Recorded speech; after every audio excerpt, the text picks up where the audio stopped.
The Honourable Member Strathmore Brooks, followed by Upton Manning. Mr. Speaker, this weekend I had the privilege of attending the Freeholders Association AGM. This is a group which represents over 30,000 individuals. For the past 15 years, this association has unsuccessfully been trying to work with the government to make meaningful changes to the legislation to protect the rights of the individuals. Now we find out that no one from the association was contacted for input on the changes to the Freehold Mineral Tax Act, which directly affects their stakeholders. Can the Minister explain why this group wasn't consulted with? The Honourable Minister of Energy.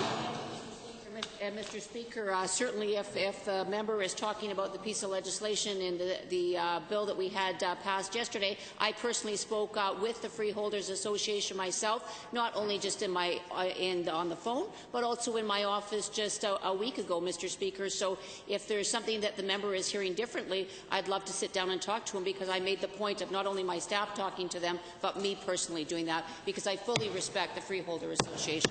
Thank you. Well, thank you, Mr. Speaker.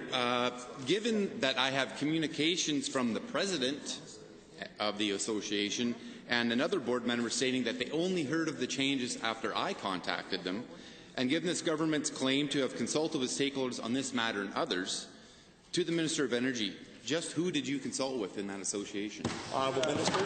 Well, thank you, Mr. Speaker. And Mr. Speaker, I consulted with the President and with Elsie, and there was another person there with us as well. And Mr. Speaker, I made sure personally that my staff talked to them and that they were okay. But I also personally made sure, Mr. Speaker, that I met with them before they had their meeting, so that before the legislation was here in the House, that I had for myself, talking to them personally, that they knew about it and they were okay with it, and they confirmed to me, yes, indeed, in my office, that they were, Mr. Speaker. Thank you. Final supplement.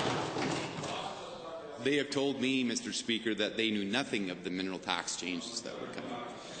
So, given that the government's recent string of apologies, resignations, and other embarrassing gaffes, this government has still been pushing ahead with their agenda.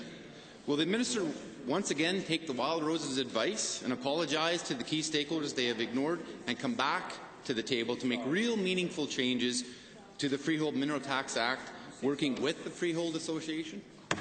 Well, thank you, Mr. Speaker. I will continue to do what I have been doing, Mr. Speaker, having my staff work with them. And then when my staff do that, I personally follow up with them. I fully support the freeholders. They do great work in our province. And I will always talk to them myself when we have changes to legislation, because I have respect for them. And if that member is hearing something differently, Mr. Speaker, I can't help what he's hearing. Maybe he's hearing wrong, but I personally had talked with them myself in my office.